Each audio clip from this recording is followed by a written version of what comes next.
एक बार तो करने दो ना। हाथ लगाया तो चली जाऊंगी।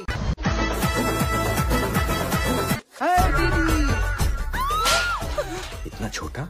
हेलो फ्रेंड्स, तो कैसे हैं आप लोग? उम्मीद करता हूं आप सभी अच्छे होंगे। आज मैं आपको साउथ की 2025 की लेटेस्ट मूवी मैड स्क्वायर के बारे में बताने जा रहा हूं।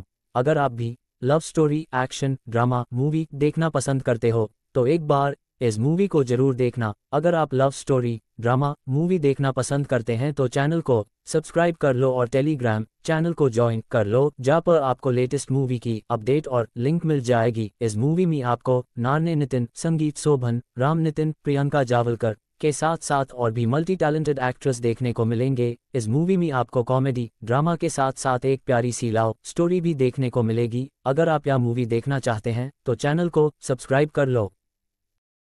बाय। मैं सिर्फ लड़कियों से बात करता हूँ।